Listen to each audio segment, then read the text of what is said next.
The first time Luca Bellondi touched Hannah Miller, he did not touch her at all. He only offered his hand. And somehow, that was more dangerous than any gun in the room. The ballroom of the Harborstone Hotel glittered like a palace built to hide sins. Gold chandeliers burned above polished marble floors. White roses climbed crystal pillars. A string quartet waited beside the stage, their bows lowered, their eyes frozen on the bride standing alone in the center of her own wedding reception. Hannah Miller's veil had slipped from her carefully pinned hair. Her bouquet trembled in her hands. The lace of her wedding dress clung to her waist, where someone had spilled champagne earlier, leaving a faint stain that no one had bothered to help her clean. Across from her, her husband laughed. Connor Walsh, the man who had promised to love her before God only 3 hours earlier, swayed with a half-empty glass in his hand and a cruel grin twisting his beautiful face. "You want the truth," he said, loud enough for the entire ballroom to hear. Fine. She was a mistake. The silence that followed felt sharper than broken glass. Hannah blinked once. The word did not enter her like sound. It entered her like a blade. A mistake. Connor's best man gave a nervous laugh. Someone near the dessert table whispered, "Oh my God." A woman in a silver gown lifted her phone just a little. Pretending she was checking the time, Connor pointed at Hannah with the sloppy confidence of a man who had never faced consequences. "I mean, look at her," he said. "She's sweet. Sure. Safe. The kind of woman you marry when your mother says you need to look respectable. But love," he laughed again. Colder this time. "No. I was drunk on pity." A few guests laughed. Not many. Enough. Hannah felt every laugh land on her skin. She looked toward Connor's parents, hoping for shock, shame, anything human. His mother, Vivienne Walsh, stood near the head table with her diamonds flashing at her throat. Her lips were pressed together, but her eyes held no horror, only irritation, as if Hannah's pain had ruined the floral arrangements. Hannah's own aunt covered her mouth with one hand. Her cousin stared down at the tablecloth. No one moved. No one protected her. No one even said her name. Hannah's throat tightened until breathing felt like swallowing wire. She had spent 8 months planning this wedding on a teacher's salary and borrowed hope. She had handmade place cards after school. She had stayed up past midnight grading essays, then addressing invitations in gold ink. She had believed Connor when he said he loved her quietness, her plain honesty, her ordinary life. Now he stood in front of 200 people and told them she was a costume he regretted wearing. She turned, ready to run. Then a chair moved. The sound was soft, but the ballroom heard it. At the far end of the room, seated alone at a table no one had dared to approach, Luca Bellondi stood. He did not rise quickly. He did not look surprised. He moved with the unhurried calm of a man whose patience was more frightening than anger. Every whisper died. Even Connor's drunken smile faltered. Luca Bellondi was not supposed to be the center of the wedding. He had been invited because Connor's father did business with Bellondi Imports. A luxury shipping company everyone in Rhode Island knew was only the visible tip of a much darker kingdom. People said Luca controlled ports from Boston to New York. They said men who betrayed him vanished into fog before sunrise. They said he could ruin a judge with one phone call, buy a politician with one dinner, and end a bloodline without raising his voice. Hannah knew only what her students' parents whispered when they thought she could not hear. Mafia. Dangerous. Do not star. Do not offend. Luca wore a black suit with no tie, his dark shirt open at the throat. Tattoos climbed from beneath one cuff when he adjusted his jacket. His face was carved in cold lines, beautiful in the way storms were beautiful from a distance. His eyes were not black, but they were dark enough to make the gold ballroom seem dim. He walked toward Hannah. No one blocked him. Connor straightened. Trying to recover the arrogance alcohol had loosened. Belandi, he said with a laugh that shook at the edges. Relax. It's a family joke. Luca did not look at him. He stopped in front of Hannah. For one breath, she could not move. The whole room vanished around him until all she saw was the measured rise of his chest, the calm precision of his hands, the shadow of a scar cutting faintly through his left eyebrow. He looked at her like she was not a spectacle, not a joke, not a mistake, like she was a person standing at the edge of collapse. And everyone else in the room should be ashamed for watching. His voice was low when he spoke. Mrs. Walsh. The name hurt. Hannah flinched. Something changed in his eyes. Not softness. Not yet. Something more dangerous. Recognition of pain. He lowered his hand between them. May I have the first dance? A gasp moved through the ballroom. Connor's face reddened. What the hell did you just say? Luca's hand remained steady. The band stopped too early. He said. The bride never got her dance. Hannah stared at his palm. Large. Scarred across the knuckles. A hand that had probably signed death warrants. Held weapons. And closed around throats. A hand offered to her like a choice. She should have been afraid. She was afraid. But behind her, Connor laughed again under his breath. Go ahead. Hannah, dance with the gangster. At least someone feels sorry for you. Luca's gaze finally shifted, only slightly. But Connor stopped smiling. The temperature of the room seemed to drop. Careful, Luca said. One word. Connor swallowed. Hannah looked at Luca's hand again. She thought of her classroom, of the paper stars her students taped to her desk, of the little girl who once told her, Miss Miller, you make quiet people feel brave. She thought of every time she had smiled through humiliation because making a scene felt worse than being wounded. Then she placed her hand in Luca Belandi's ass. The ballroom forgot to breathe. His fingers closed around hers, not possessive, not gentle, but certain. He turned toward the band. Play it again, he said. The violinist looked at Connor's father. Connor's father looked at Luca. Luca did not repeat himself. The music began. The same first dance song Hannah had chosen months ago filled the ballroom again. But this time it sounded haunted. The melody rose beneath the chandeliers as Luca guided her to the center of the floor.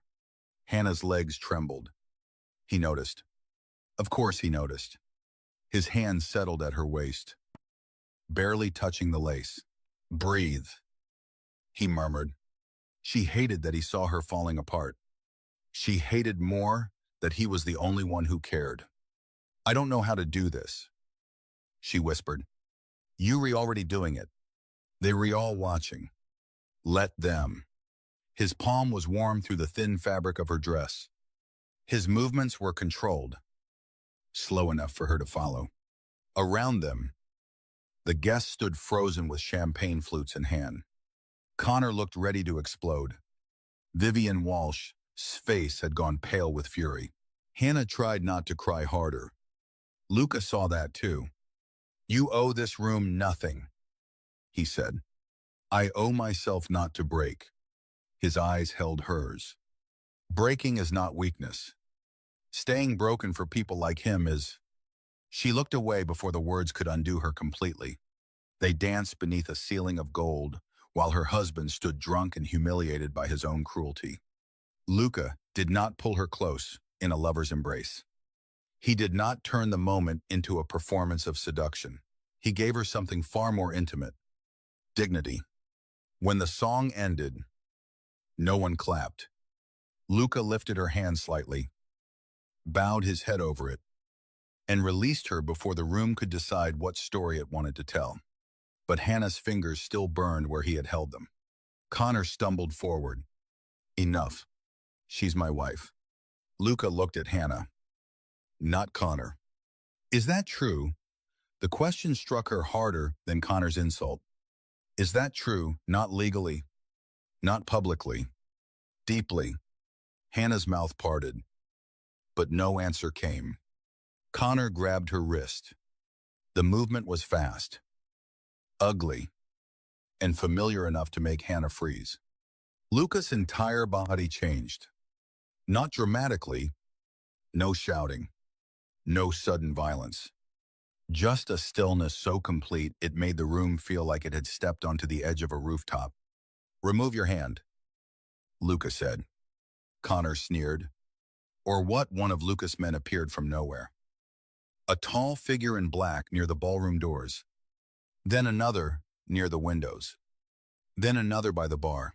Hannah had not even noticed them before. Connor did. His fingers loosened. Hannah pulled her wrist free. Luca stepped closer, his voice low enough that only the nearest tables heard. You humiliated her once. You touched her once. There will not be a third lesson. Connor's father rushed forward, sweating through his tuxedo. Luca, please. My son is drunk. This is a private matter. No, Luca said. You made it public when you let him bleed her in front of witnesses. Vivian Walsh's diamonds shook as she lifted her chin. This girl is our family concern now. Luca's eyes slid toward her. Then, your family should learn concern. Hannah felt the room tilt around her. She had been alone 5 minutes ago. Now the most dangerous man in New England was speaking like her pain had weight, and she did not understand why. Before anyone could answer, the ballroom doors burst open. A young woman in a red cocktail dress stumbled inside, her makeup streaked. One hand pressed over her stomach. She was pregnant, very pregnant. Connor turned white. The woman pointed at him. You said you would tell her after the wedding, she cried. You said once you had the property, you would leave her. The room erupted. Hannah stopped breathing. Property. Connor lunged toward the woman. Shut up. Marissa. Luca caught the name. So did everyone else. Hannah looked from Connor to the pregnant woman, and something inside her cracked so cleanly it almost made no sound. You were having a child, she whispered. Connor did not answer. That was answer enough. The woman sobbed. He told me she was just a signature. He told me the marriage only had to last until midnight. Midnight. Hannah looked at the huge antique clock above the ballroom doors. Enaist, sedemnaist. 43 minutes. Luca's expression sharpened. For the first time that night, he looked truly interested. Not in scandal. In threat. He turned to Connor slowly. What happens at midnight? Connor's father moved first.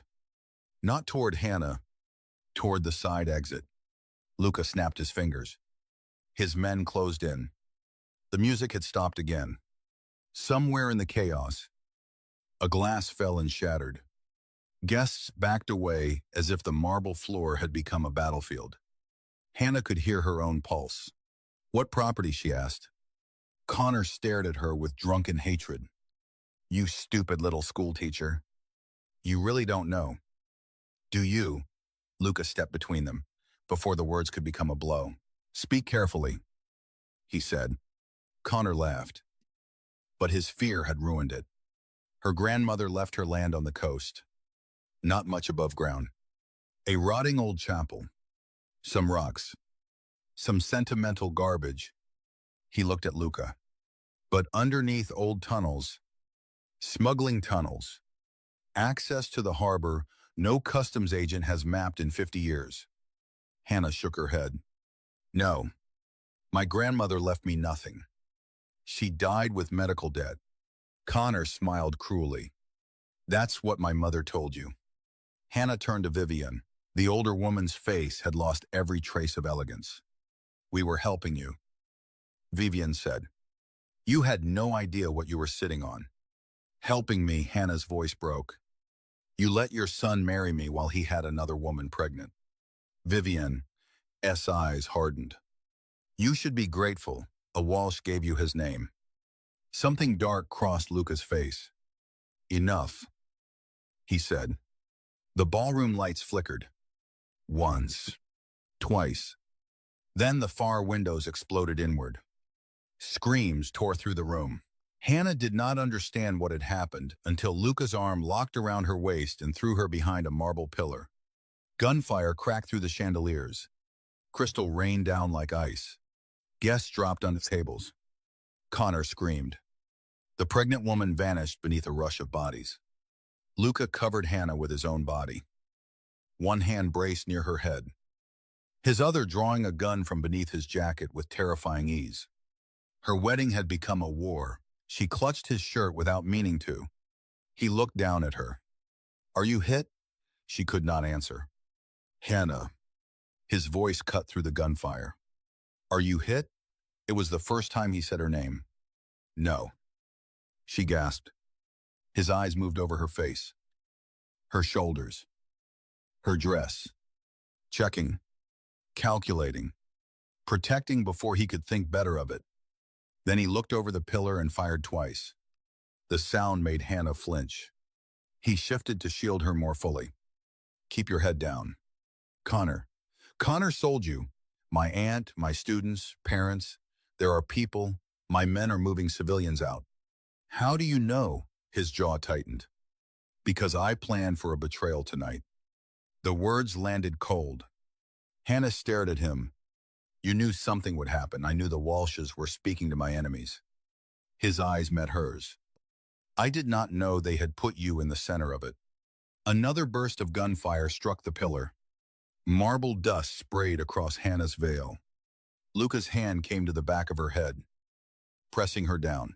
His body caged hers, solid and warm and lethal.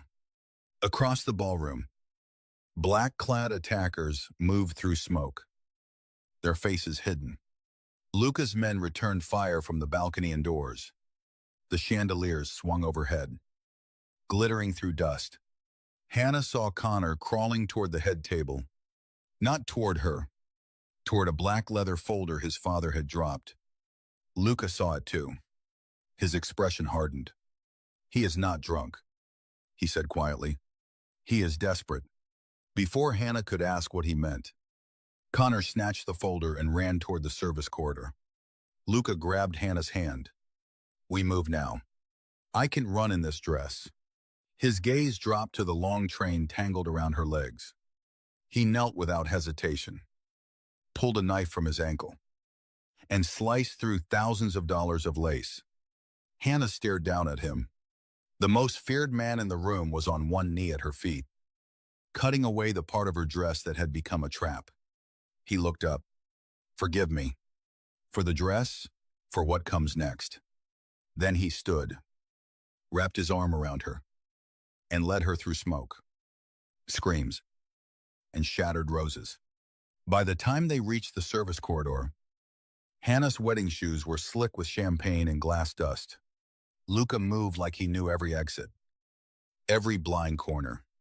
His men appeared and disappeared around them, speaking in clipped Italian, faces grim. A young bodyguard with blood at his temple met them near the kitchen. Boss. Walsh went down to the loading dock. Moretti, men are outside. 3 SUVs. Civilians, Xod evacuated. Some trapped in the East Hall. Luca's eyes flicked to Hannah. She knew that look. Calculation. Triage. Go, she said before he spoke. Help them. His eyes narrowed. I'm not leaving you. You have people trapped, and you are the reason they came. The words hurt, even though they were not cruel. Luca seemed to realize it. His voice lowered. Not because of what you did, because of what they want from you. Hannah swallowed. Then tell me what they want. No time. The bodyguard looked over his shoulder. Boss. Luca made a decision that seemed to cost him. He removed his black suit jacket and put it around Hannah's shoulders. It swallowed her, smelling of smoke, cheddar, and him. You stay behind me. he said. You do exactly what I say. Hate me later. I already dislike being ordered around. A flash of something almost like approval crossed his face. Good. Stay alive and argue with me. They ran. Outside. The loading dock was washed in rain. Black SUVs boxed in the alley. Headlights cutting through mist. Men shouted. A gunshot cracked from somewhere near the dumpsters. Luca pushed Hannah behind a stack of crates as bullets sparked off metal. Connor stood near one of the SUVs, soaked and shaking. The leather folder clutched to his chest. Beside him was a man Hannah had never seen before, older. Silver-haired, dressed in a pale gray suit untouched by rain. Luca went still. Raphael Moretti, he said. The name meant nothing to Hannah, but it clearly meant death to everyone else. Raphael smiled across the rain. Luca Belandi, still ruining ceremonies. You sent men into a room full of civilians. I sent men to retrieve property stolen from me. Luca's voice turned colder. She is not property. Raphael's gaze slid to Hannah behind the crates. He smiled at her like he already owned her future. No, he said, but what is in her name belongs beneath my city. Connor shouted. I brought you the deed. You said I could leave. Raphael looked at him with mild disgust. Did I? Connor froze. Hannah understood then. There were men cruel enough to humiliate women.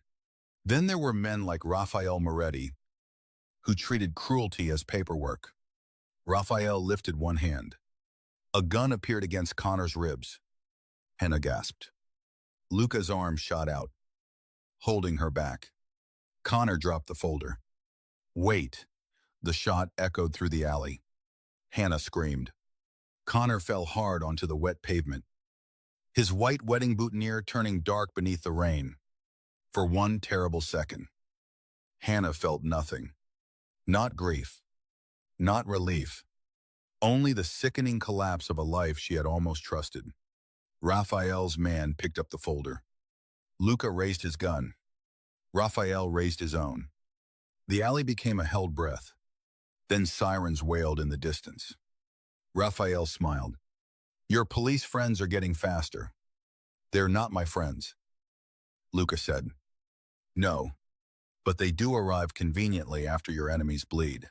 Raphael stepped back into his SUV. Before the door closed, his eyes found Hannah again. Mrs. Walsh, he said. Your husband gave me half of what I need. I will come for the rest.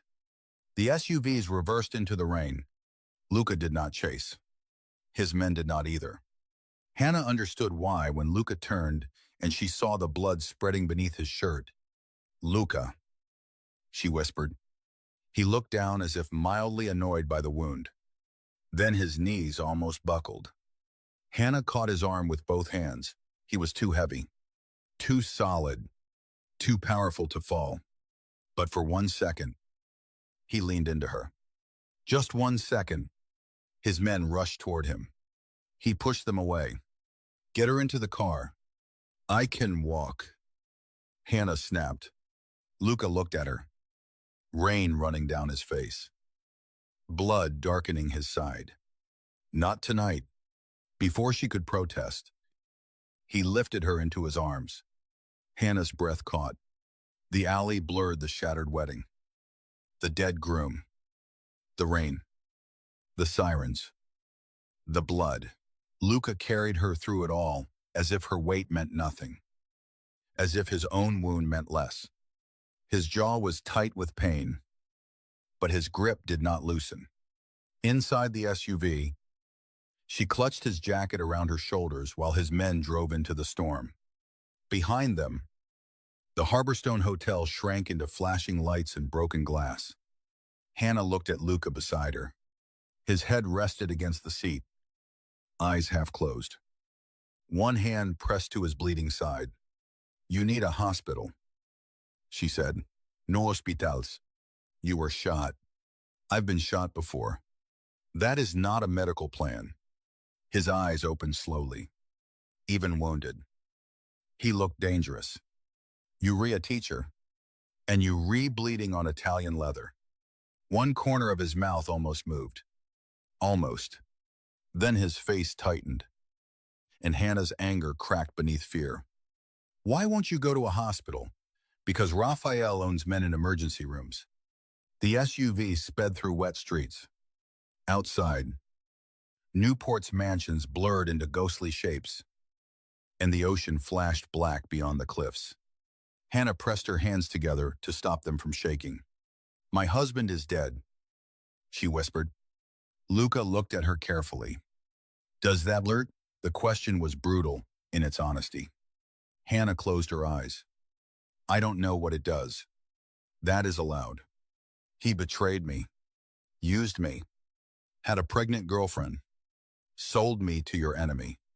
Her voice broke, and I still remember him asking me to marry him in my classroom with construction paper hearts on the wall. Luca said nothing. That silence was kinder than comfort. The SUV turned through iron gates and climbed a private road toward a mansion perched above the stormy coast. The house looked less like a home than a fortress wearing candlelight. Stone walls, tall windows, security lights hidden among cypress trees, men with earpieces at every entrance. This is your house, Hannah asked. One of them. Of course. The SUV stopped beneath a covered entrance. Luca tried to step out alone and nearly collapsed. Hannah was out before his men could stop her. Don't be stupid, she said, sliding under his arm. His bodyguard stared at her, like no one had spoken to Luca that way and survived. Luca, pale with pain, looked down at her. You call saving your life stupid, I call pretending you're not losing blood stupid. His gaze lingered on her face. Then, against all reason, he let her help him inside. The mansion smelled of rain, polished wood, and expensive secrets. Hannah walked with him through a marble hall lined with old portraits whose eyes seemed to follow her. Her torn wedding dress dragged over dark floors. Luca's jacket hung from her shoulders. Blood marked his shirt. They looked like survivors of a war no one had declared. A woman in her 60s waited in the foyer. Silver hair, braided neatly. Face carved with worry she tried to hide. Luca, she breathed. Fina. Zia. You are bleeding on my floor. Hannah Miller, he said, ignoring that. My aunt, Serafina. Serafina looked at Hannah's ruined dress, tear-streaked face, and bare wrist where Connor had grabbed her. Her expression softened with immediate, fierce understanding. Come in, child. I'm not a child, Hannah said automatically. Serafina's eyebrow lifted. For the first time that night, Hannah almost smiled. Good, Serafina said. Then help me keep this stubborn man alive. They took Luca to a private medical room hidden behind a library wall. Of course he had one. Hannah should have been terrified by the surgical lights, locked cabinets, and quiet efficiency of men who had clearly done this before. Instead, she found herself washing her hands at a steel sink while Serafina cut open Luca's shirt. The wound was deep but not fatal. The bullet had grazed and torn more than entered. Still, there was blood. Too much. Luca refused anesthesia until Serafina threatened to call his mother priest. There is no need to involve religion, he muttered. Hannah pressed clean gauze near the wound when Serafina instructed her. Her hands shook once. Luca noticed. Look at me, he said. I'm trying not to look at the hole in you. Look at me anyway. She did. His eyes held hers as Serafina cleaned the wound. Pain tightened his jaw, but he did not make a sound. Hannah watched the pulse in his throat, the clenched line of his hand against the table, the restraint of a man who had trained himself never to ask for mercy. You can breathe too, she said quietly. His eyes sharpened. Do you tell all wounded criminals how to breathe, only the bossy ones? Serafina made a soft sound that might have been a laugh. Luca did not smile, but something in his face shifted. A crack in the stone. When the wound was bandaged, Serafina left to prepare a room and contact someone named Dr. Voss. Luca remained on the medical table. Shirt ruined. Tattooed chest, half shadowed by the surgical lamp. Hannah stood beside him in a torn wedding dress, suddenly aware of how intimate the room had become. He noticed that too. He pushed himself upright slowly. You should sleep. I watched my groom get shot less than an hour after he called me a mistake. Then you should definitely sleep. I don't think sleep is going to recognize me tonight. He looked at her for a long moment. Then he said, your marriage license was filed before the ceremony. Hannah's stomach twisted. What? My men checked. Connor rushed it this afternoon. The legal record shows you as Hannah Walsh. She grabbed the edge of the counter. No. I can have it challenged. Challenged. Her voice rose. I need it erased. It will be. You sound very sure. I am. Because you were Luca Bellondi, and people obey you. Yes. His honesty was infuriating. She stared at him. I am not one of your people. No. He said. You are under my protection. That sounds worse. It is safer than the alternative. You don't get to decide that for me. His expression hardened. Rafael Moretti will come for you. The Walshes will blame you. The police will ask why a schoolteacher left her wedding with me after her husband was murdered. Reporters will turn your humiliation into a headline by sunrise. So yes, Hannah, for tonight. I decide where you sleep. The room went silent. Her eyes burned. Not because he was wrong, because he was not. I had a life this morning, she whispered. Luca's face changed again. Barely, but enough. I know. No. You don't tea. Men like you never lose ordinary things. You lose territory. Money. Enemius. I lost my classroom. My name. My wedding. The future I thought I had. And I don't even know which part I'm supposed to mourn. He said nothing. She turned away before he could see her cry, but his voice stopped her at the door. My brother died because I trusted the wrong family. Hannah looked back. Luca's gaze had gone distant. Colder. Darker. The Walshes helped arrange a port transfer 6 months ago. Information leaked. My younger brother, Matteo, was in the convoy. Rafael Moretti's men ambushed them. His jaw tightened. I came tonight to find the leak. Hannah's anger dimmed, replaced by something reluctant and human. And you found me instead. His eyes returned to hers. No, he said softly. I found both. The next morning, Hannah woke in a bedroom larger than her apartment. For 3 seconds, she did not remember. Then she saw her wedding dress hanging over a chair, torn and stained. Luca's black jacket lay folded beside it. Everything returned. Connor's laugh. Luca's hand. Gunfire. Rain. Blood. She ran to the bathroom and vomited. When she came out, there were clothes waiting on the bed. Soft black pants. A cream sweater. New undergarments still wrapped in paper. No designer labels visible. But everything fit perfectly. That unsettled her more than if it hadn't tea. In the hallway, 2 guards stood near the stairs. Hannah crossed her arms. Am I a guest or a prisoner? The younger guard looked terrified to answer. A voice behind her said, a guest who should not test windows. Hannah turned. Luca stood at the end of the hall in a black shirt, bandage hidden beneath the fabric. Face pale but controlled. He looked too awake for a man shot the night before. Do you always sneak up on people? She asked. In my own house. It is called walking. Your house has guards outside my door. They are outside every door. That doesn't make it charming. He studied her, and she hated how much she felt that look. Not hungry.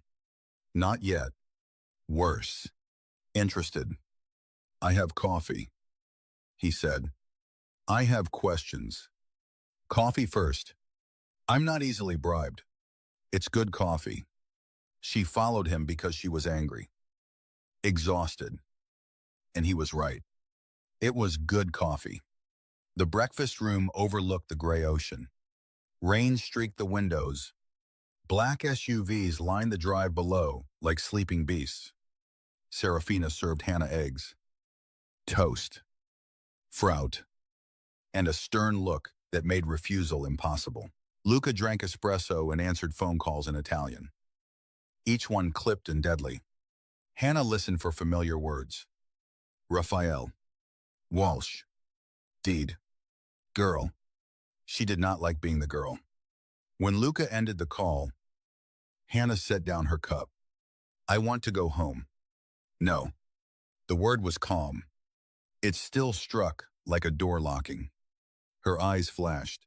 Try again. Your apartment was searched at dawn. Hannah went cold. What my men arrived before Moretti's people finished. Your building manager is alive. Your neighbor's dog is unharmed. Your front door is not. She gripped the edge of the table.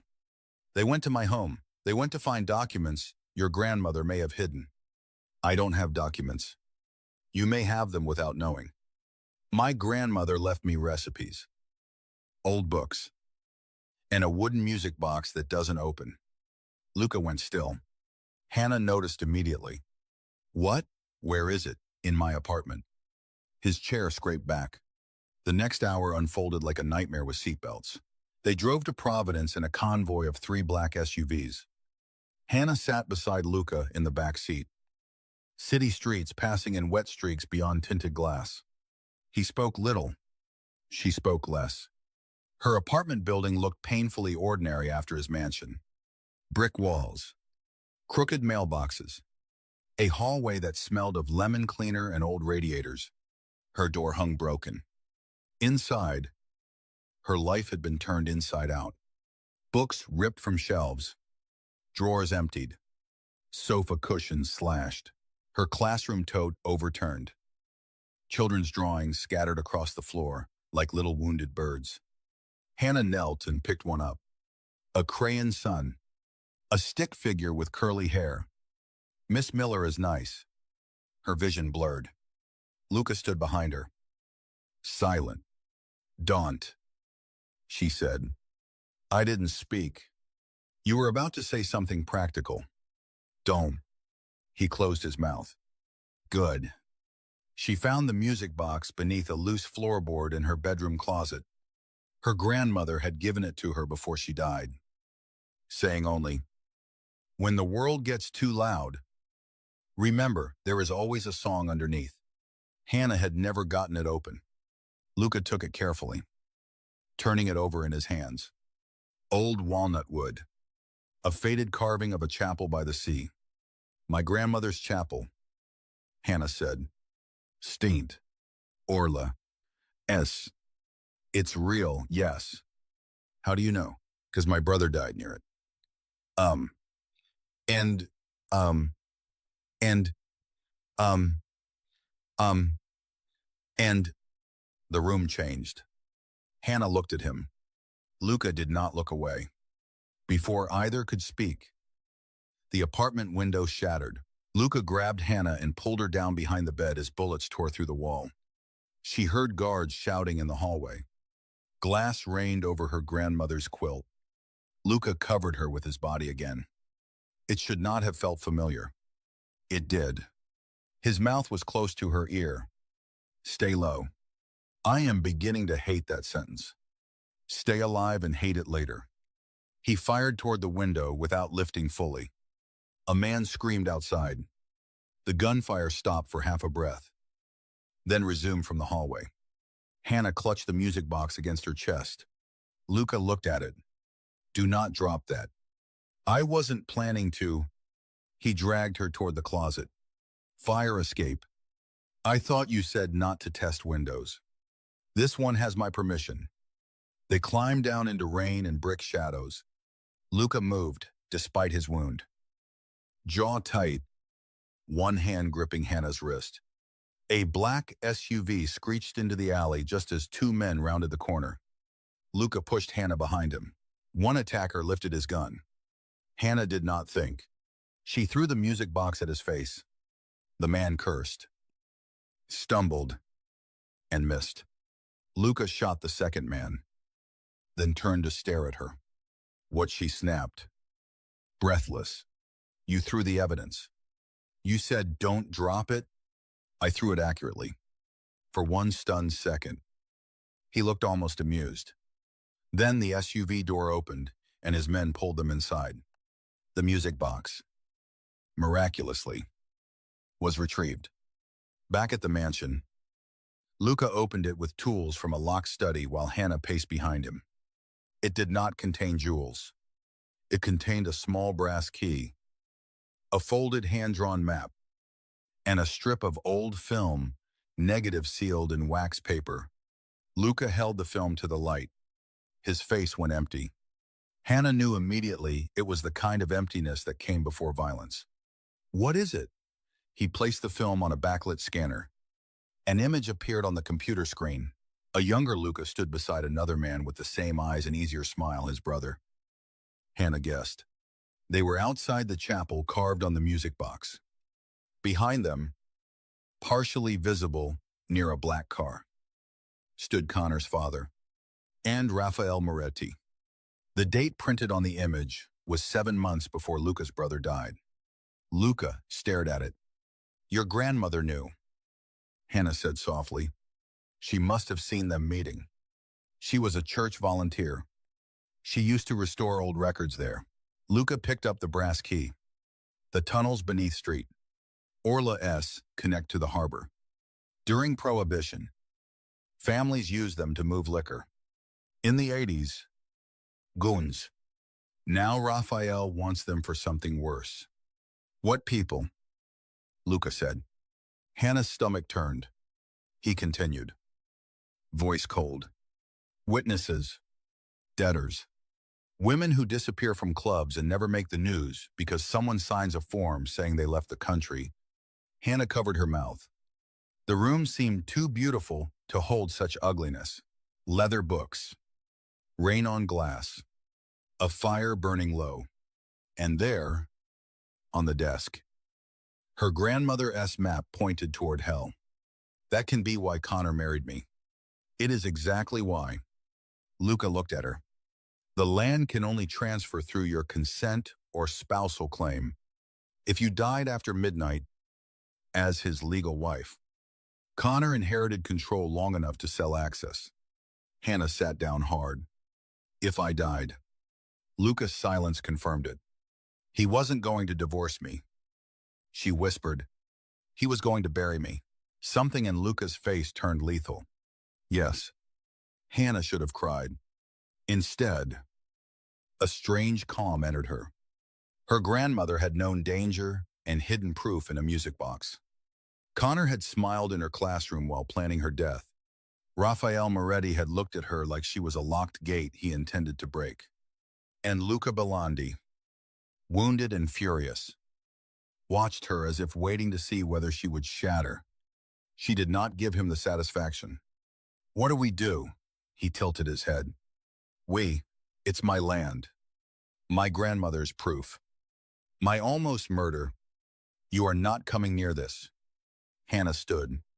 I am already in it. My world kills people like you. Your world tried. It missed. His eyes darkened. That is not courage. That is shock. No. Shock was last night. This is anger. For a long moment, they faced each other across the desk. Then Luca stepped closer. Not touching. Almost. Close enough for Hannah to see the pulse beating at his throat.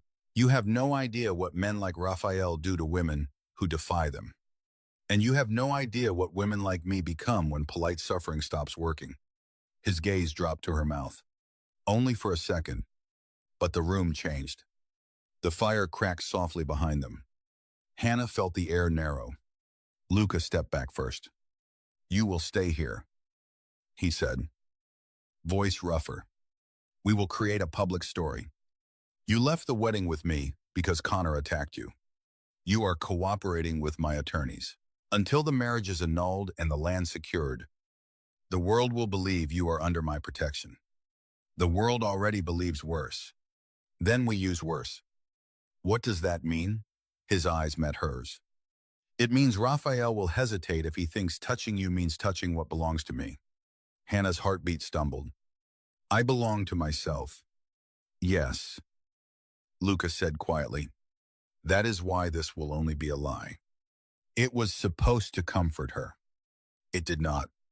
By noon, every gossip site in New England had a photo of Luca Bellondi dancing with Hannah in her torn wedding dress. By evening, the headline had become a public scandal. Mafia boss steals bride after groom's drunken meltdown. Wedding night, murder rocks. Walsh family. Who is Hannah Miller? She watched strangers dissect her humiliation on a tablet in Luca's library. Some called her lucky. Some called her a gold digger. Some said Connor had obviously been joking. Some zoomed in on Luca's hand at her waist and wrote things that made her cheeks burn. Luca entered and took the tablet without asking. "Hey, no poison before dinner. It's my life they're poisoning. And they are not invited to help you digest." She hated that line. She also almost smiled. Almost. The fake relationship began the next morning. Not with romance. With a press conference. Luca's attorney staged it outside the courthouse. Hannah wore a navy dress Serafina had chosen, and a coat Luca had not approved because it made her look too exposed. He said this with complete seriousness, while Hannah stared at the coat's high collar and long sleeves.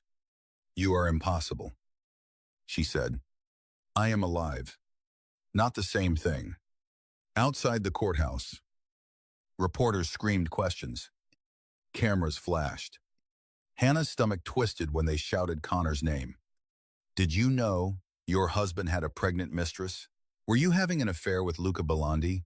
Did you profit from Connor Walsh's death?" Luca walked beside her, one hand hovering at the small of her back without touching. She felt the heat of it anyway. A reporter shoved close. "Miss Miller, did you leave your reception willingly with Mr. Problems?" Bellondi Luca's face turned cold. Hannah stepped forward before he could answer. "Yes," she said, clearly. "I left with the only man in that room who treated me like I mattered." The crowd went silent for half a heartbeat. Luca looked at her. His expression did not change, but his eyes did. The clip went viral within an hour. That night, Raphael sent white roses to the mansion. The card read, "Brides should not dance with wolves." Hannah found Luca in the garage, standing beside a black car while his men prepared weapons. She held up the card. "Do you get dramatic flowers often?" His gaze hardened. "You should not have seen that." "I can read. Teachers are dangerous that way." "Hannah, don't use that voice." "What voice?" "The one that says, you are about to lock me in a tower and call it strategy." His men suddenly found the floor fascinating. Luca stepped closer. Slowly enough that she could retreat. She did not. "Raphael is baiting me. By threatening me." "Yes. And you're going to do something stupid." "Effective. Violent. Those are often related."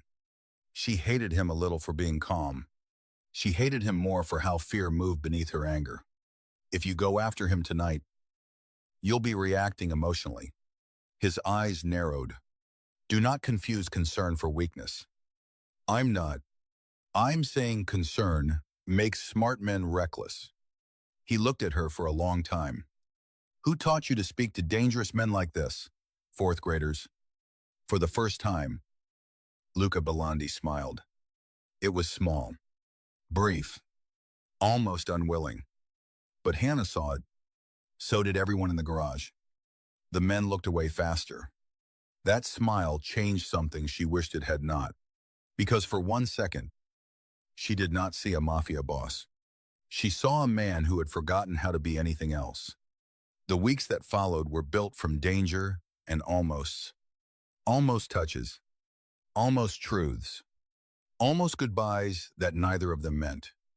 Hannah stayed at the mansion while Luca's attorneys fought to annul the Walsh marriage and freeze the coastal property. She tried to return to her school, but the district placed her on leave for her safety and the comfort of families. The phrase nearly broke her. Luca found her that night in the greenhouse, crying beside orange trees under glass. He did not step inside at first. Hannah wiped her face. "Are you going to pretend you didn't see no?" "Good. I'm tired of everyone pretending." He entered slowly. The greenhouse lights turned the rain silver overhead. "They will reinstate you. You can buy my classroom back. I can apply pressure." "Of course you can." He stopped beside her. That sounded like judgment. It was. "I protect what matters. Sometimes people need to matter without being controlled." The words struck him. She saw it. He looked away toward the rain. "My mother used to say that to my father." Hannah softened despite herself. "What happened to her? She left when I was 14. Took my little sister. My father called it betrayal. I called it survival." "You have a sister," his face closed. "Not anymore." Hannah understood not to ask. But he surprised her. Raphael found her 2 years later. She was 16. His voice went emotionless. "My father refused to negotiate. Said weakness invites wolves. By the time I took over, she was gone." Hannah's chest tightened. "Luca, that is why I control exits. Doors, windows, cars, doctors. That is why I do not let enemies make second attempts."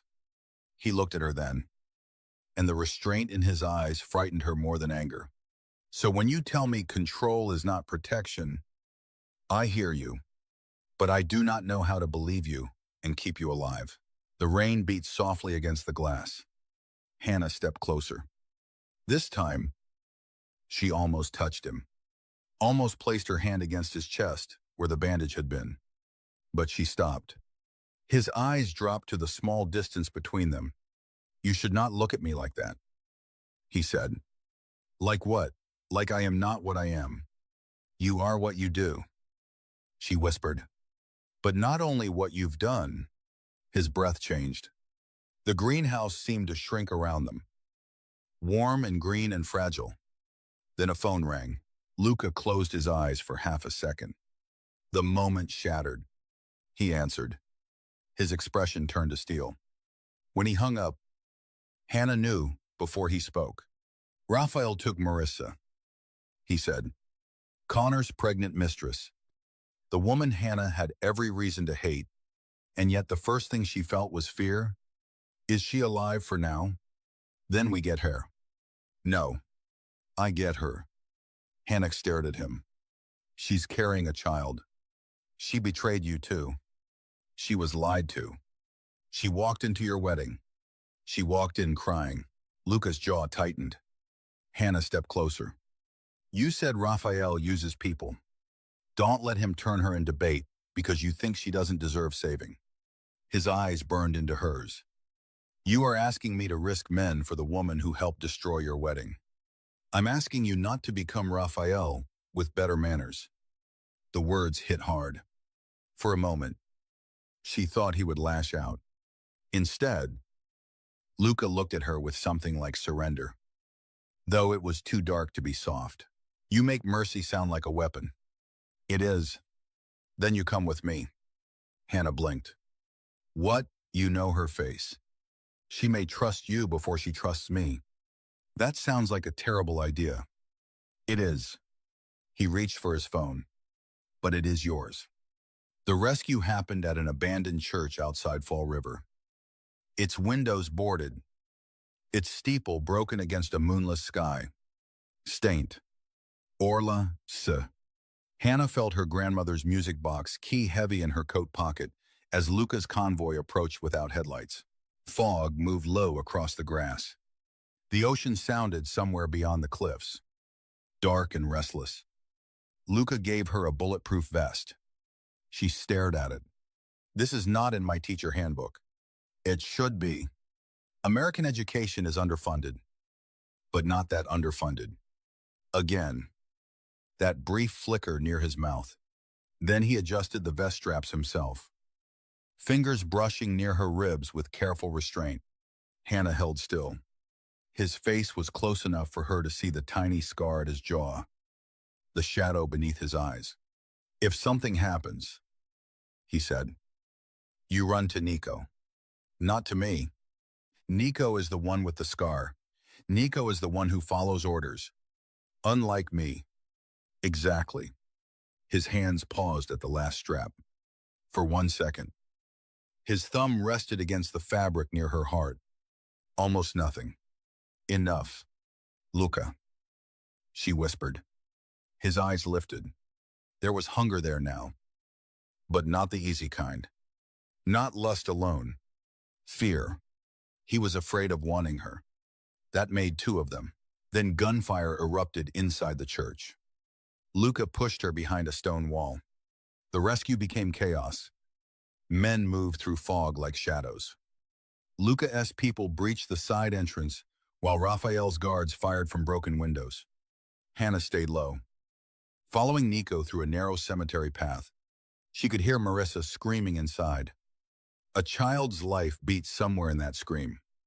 Hannah, run. Faster. Inside the church, candlelight flickered across cracked saints and graffiti. Marissa was tied to a chair near the altar, face bruised, belly straining beneath her dress. A man held a gun to her head. Raphael stood beside the ruined pulpit. Silver hair, perfect. Miss Miller, he called. You came. How sentimental. Luca entered from the opposite aisle. Gun raised. The entire church seemed to hold its breath between them. Let her go, Luca said. Raphael smiled. Which her? His gun shifted from Marissa to Hannah. Luca's expression changed. For the first time, Hannah saw his control fracture. Just a crack. Raphael saw it too. Oh, he said softly. That is unexpected. Hannah's blood went cold. Luca had been feared because nothing could be used against him. Now everyone in the church knew that was no longer true. Raphael's smile widened. The bride did what bullets could not. Look at me, Luca said to Raphael. But Raphael kept looking at Hannah. Do you know what he is? Miss Miller, not what he pretends when he dances with broken-hearted women. What he is. Yes, Hannah said. Her voice surprised her by not shaking. Raphael lifted an eyebrow. And yet you stand beside him. No. Hannah looked at Luca. I stand where I choose. Something fierce moved across Luca's face. Raphael hid. Choice is the lie, gentle people. Tell themselves before powerful people. Correct them. He nodded to his man. The gun pressed harder against Marissa's temple. Hannah moved before Luca could stop her. She stepped into the aisle and pulled the brass key from her pocket. You want the tunnels, she said. You need this. Raphael's eyes sharpened. Luca's voice cut low. Hannah. She ignored him. My grandmother hid it. She said. Connor never found it. Your men didn't find it. The land means nothing without the old harbor lock. Raphael's gaze flickered to Luca. Then back. Bring it to me. No. Let Marissa go first. Raphael laughed softly. You negotiate like a schoolteacher. I am a schoolteacher. I know when a bully is scared, he won't get what he wants. The church went silent. Luca stared at her as if she had stepped off a cliff and expected the air to respect her. Raphael's face hardened. For one dangerous second. Hannah thought she had gone too far. Then a sound came from above. A bird fluttering in the rafters. No. A signal. Luca's men crashed through the upper windows. Everything exploded. Luca moved like violence given human shape. He shot the man holding Marissa before the man could fire. Nico swept Marissa from the chair. Raphael's guards fired from behind pews. Wood splintered. Candles toppled. Smoke and dust filled the broken church. Hannah ran toward Marissa. A hand grabbed her from behind. Raphael. His arm locked around her throat. Gun cold beneath her jaw. The entire fight shifted. Luca turned. Every man in the church seemed to freeze. Raphael breathed against Hannah's ear. Now he understands inheritance. Luca's eyes fixed on Hannah's face. Not the gun. Her face. Let her go, he said. His voice was calm. Too calm. Raphael pressed the gun closer. Drop yours. Luca did. Every weapon in the room followed. One by one. As Luca's men obeyed the silent command in his stillness, Hannah's heart slammed against Raphael's arm. No, she whispered. Ka heard. His gaze did not leave hers. It's all right. It's not. It will be. Raphael smiled. Devotion makes kings stupid. Luca's answer was quiet. No. It makes them honest. Then the floor beneath Raphael cracked. Not metaphorically. Literally, the old chapel stone gave way under his back foot with a grinding roar. Raphael stumbled. Hannah twisted with every ounce of strength she had, driving her elbow into his ribs. The gun fired into the ceiling. Luca lunged. He reached her before she hit the ground. For 1 second, she was in his arms amid smoke, screams, and falling dust. Then Raphael rose with a knife. Luca pushed Hannah behind him. The fight between Luca Bellondi and Raphael Moretti was not elegant. It was brutal, silent, personal. Raphael slashed Luca's arm. Luca drove him into a pew. Raphael struck his wounded side. Luca staggered but did not fall. Hannah watched, frozen. As two empires tried to end each other beneath the eyes of broken saints. Raphael reached for the fallen gun. Hannah saw it first. She grabbed a fallen candlestick and slammed it onto Raphael's wrist. He screamed. Luca looked at her. Raphael looked at her too. Hatred twisting his face. You little Luca ended the sentence with one punch that sent Raphael crashing against the altar steps. Nico and two men seized him. The church filled with sirens. This time, Luca did not run. Hannah stood shaking near the broken aisle, still holding the candlestick. Luca came to her slowly. Blood marked his sleeve. Dust streaked his face. His eyes were wild in a way she had never seen. He stopped inches away. Hannah, infine. You had a gun to your throat. I said I'm fine. You are lying. So are you? His breath shook once. Just once. Then he did the thing he had not allowed himself to do for weeks. He touched her face. His hand rose slowly, giving her every chance to pull away. His fingers brushed her cheek with such restraint it hurt more than desperation would have. Hannah closed her eyes. The church. The men. The sirens. The blood. The war, all of it, fell away beneath that touch. I cannot do this, he whispered. She opened her eyes. His face was close, tormented and beautiful. Do what want you and keep you safe. I know how to kill for someone. I know how to punish, control, surround, destroy. I do not know how to love without turning it into a cage. Hannah's heart broke for the boy who lost his sister, the man who built fortresses because he could not survive another empty room. Then learn, she said. His eyes searched hers. I am not gentle. I didn't ask you to be harmless. I am not good. I didn't ask for a saint. I will ruin anyone who hurts you. That one I might allow. Something almost like a laugh escaped him, but it died into longing. Hannah placed her hand over his. holding it against her cheek. But I won't belong to you. Luca. His jaw tightened. Then, slowly, he nodded. No, he said. You will belong beside me only if you choose to stand there. It was not a confession. Not exactly. It was more dangerous. It was the first honest vow he had ever given her. Raphael's arrest did not end the war.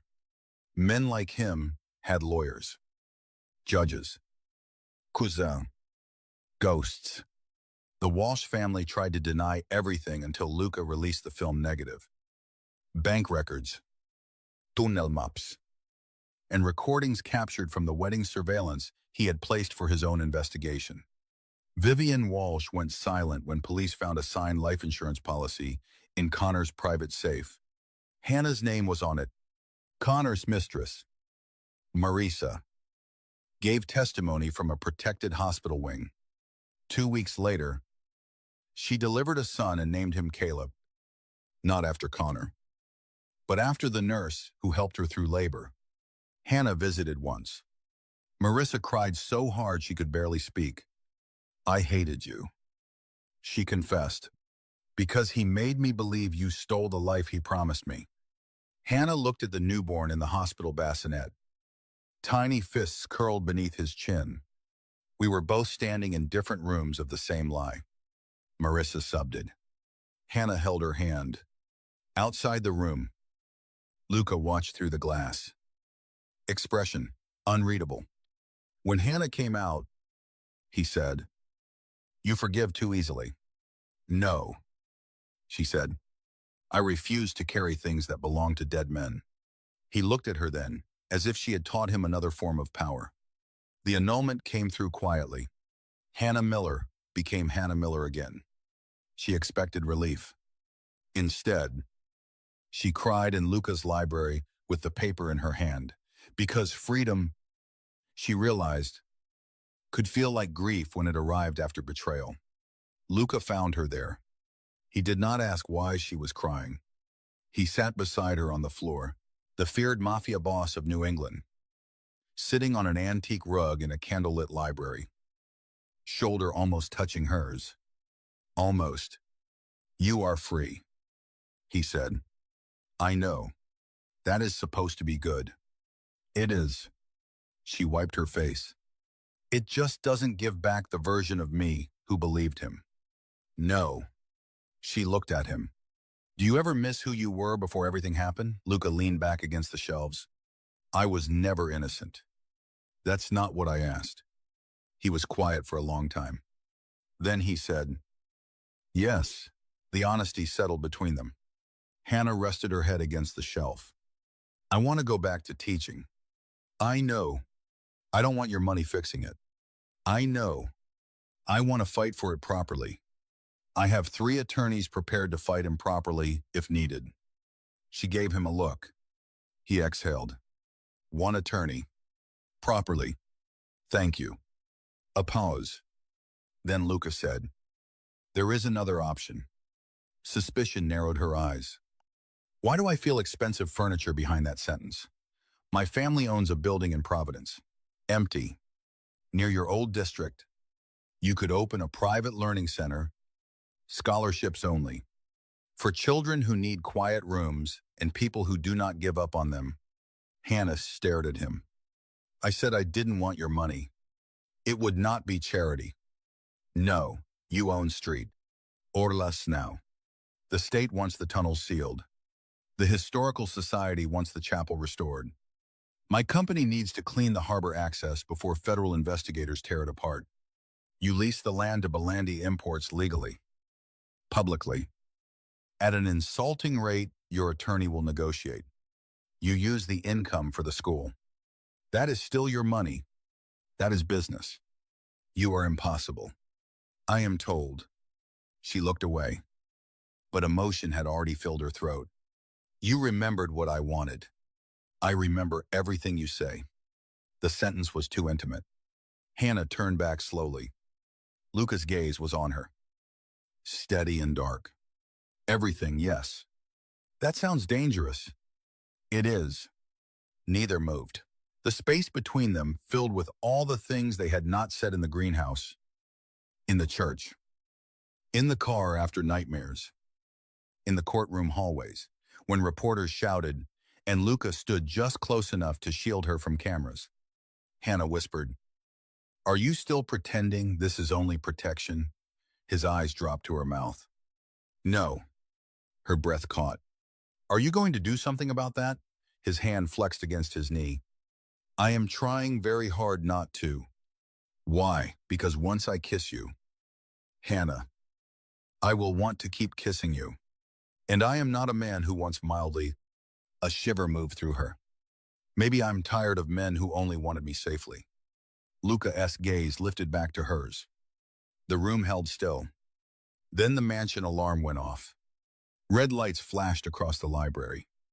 Luca was on his feet instantly, gun in hand, body between Hannah and the door. She almost laughed from sheer disbelief. Every time, "Stay behind me." I really hate that sentence. I know.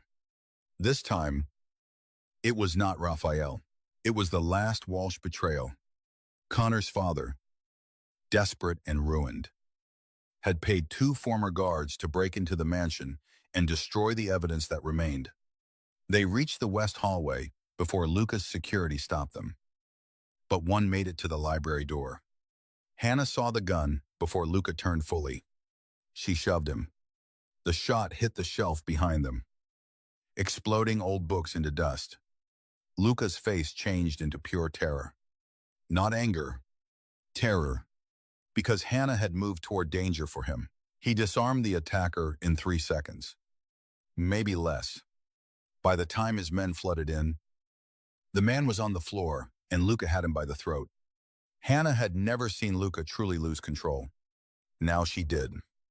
"Luca," she said. He did not hear. The attacker clawed at his hand. "Luca." Still nothing.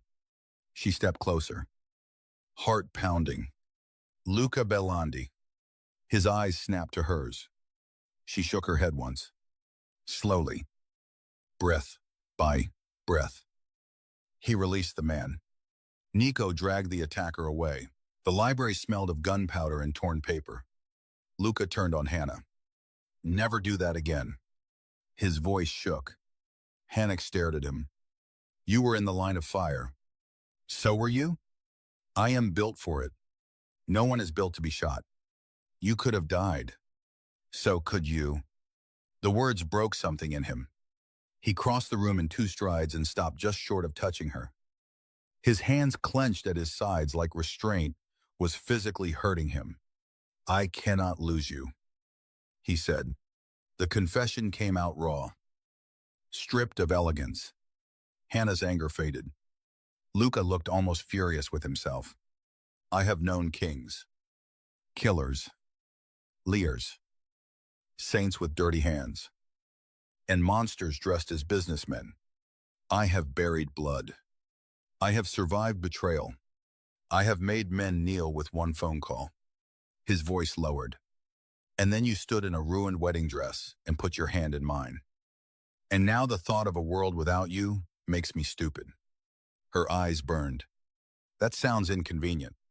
"It is catastrophic." A tear slipped down her cheek. He watched it like it wounded him. "Hannah," he whispered. This time, he did not stop himself. He touched her cheek. She rose onto her toes and kissed him first. For a heartbeat, he did not move. Then his restraint shattered. Luca's hand slid into her hair, his other arm circling her waist, pulling her close with a sound that was almost pain. The kiss was not gentle, but it was careful, hungry, but reverent.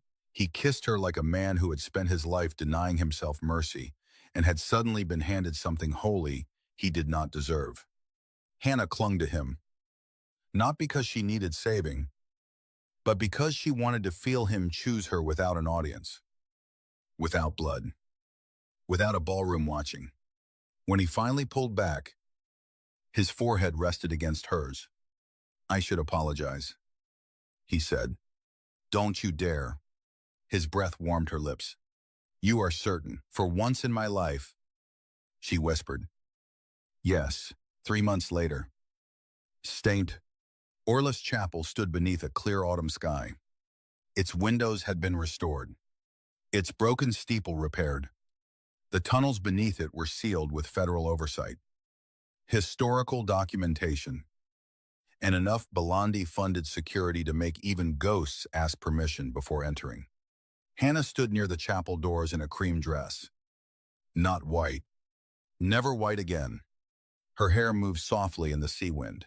Children's laughter drifted from the lawn where her future students ran between tables set with books, art supplies, and paper stars.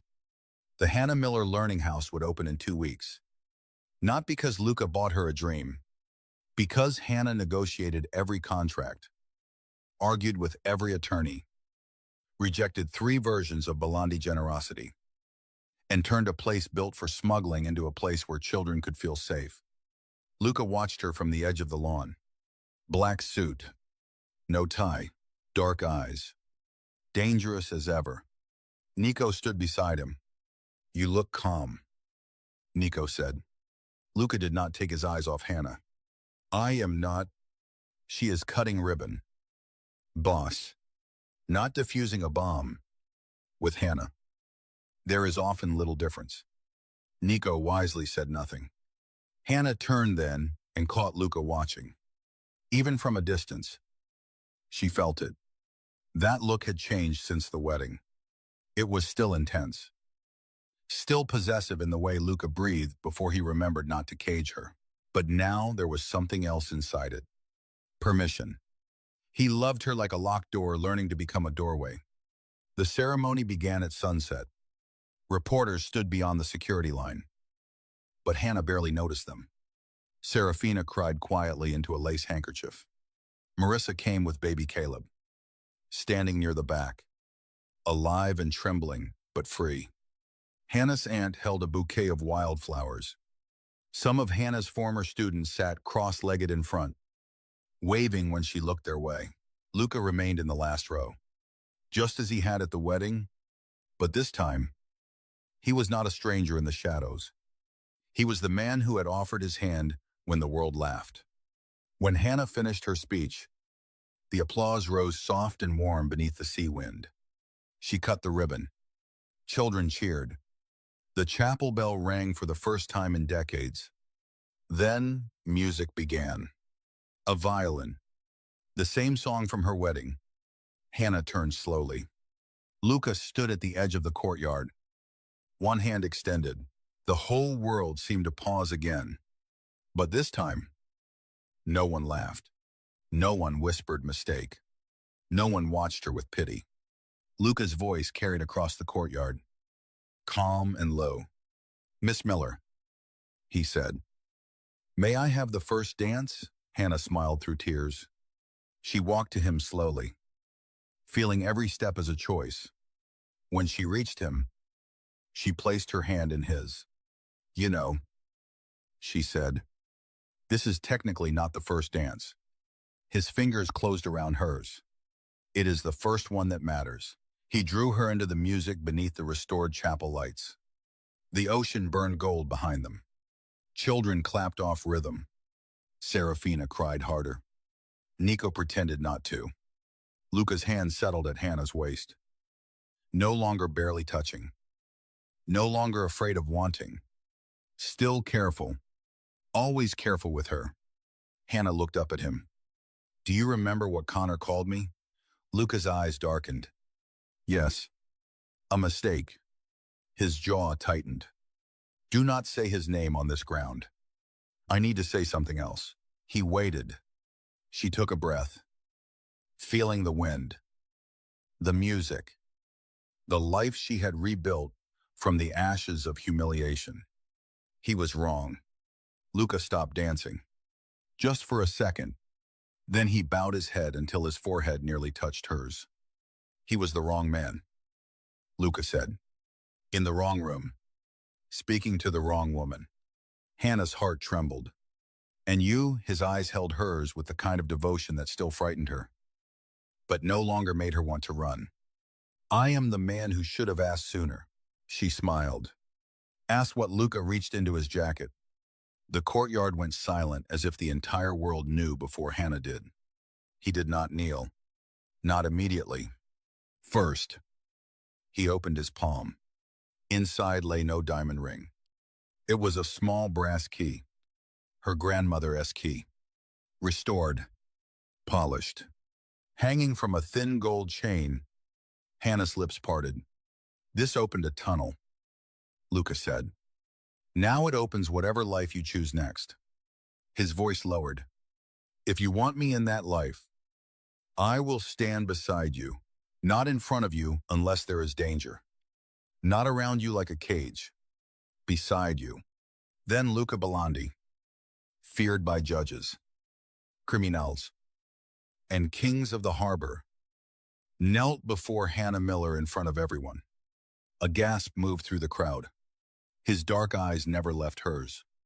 I love you, he said, catastrophically, inconveniently, completely. I will spend the rest of my life learning how to love you without turning fear into walls. And when I fail, you will correct me. Loudly. Because you are very good at that. A tear slid down Hannah's cheek. He continued, voice rough, marry me someday. When you are ready, or do not marry me and still let me come home to you. Take my name or keep yours. Build your school. Argue with me in every room I own. Just choose me because you want me. Not because the world left you no other hand to hold. Hannah looked at him, kneeling before her. The dangerous man who had once saved her dignity with a dance, and then spent months learning that protection without freedom was only another form of control. She thought of the ballroom, the laughter, the word mistake. Then she thought of children running through sunlight, of a restored chapel, of a man who terrified the world but trembled when she stood too close to danger. She took the key from his palm. Yes, she whispered. Luca's eyes closed briefly, as if the word had gone through him like grace. But not tomorrow, she added. His eyes opened. A smile touched her mouth. I have a school to open, and you have several emotional control issues to work on. Serafina laughed out loud. Nico coughed into his hand. Luca stared at Hannah for one long second. Then he smiled. Not almost. Fully. It transformed his face so completely that Hannah's breath caught. As my future wife commands, he said. Future possible wife. Future inevitable wife. Luca, I am learning patience. Not miracles. She laughed then. Really laughed. And the sound moved through the courtyard like the final breaking of a curse. Luca stood and kissed her beneath the chapel lights. Not to claim her. Not to rescue her. To meet her where she had chosen to stand. The crowd applauded. The ocean wind lifted Hannah's hair. Somewhere beyond the cliffs, the sealed tunnels slept beneath stone, their darkness no longer hungry, and in the place where powerful men had once hidden crimes. A woman once called a mistake danced with the only man dangerous enough to protect her freedom and devoted enough to kneel before it. Years later, people would still talk about that first dance at the Harborstone Hotel. They would say Luca Belandi stole another man's bride. They would say Hannah Miller was lucky the Mafia boss noticed her. They would get it wrong, because Luca had not stolen her, and Hannah had not been saved by luck. She had placed her hand in danger's palm while the world watched her break. And instead of breaking smaller, she had reason. The second dance, at sea, Orla S., was not the beginning of her rescue. It was the beginning of her reign. And when Luca held her under the gold autumn sky, he knew with terrifying certainty that every empire he had built before her had been made of stone, blood, and fear. But this, her hand in his, her laughter against his mouth, her name still her own, this was the only kingdom he had ever wanted to deserve.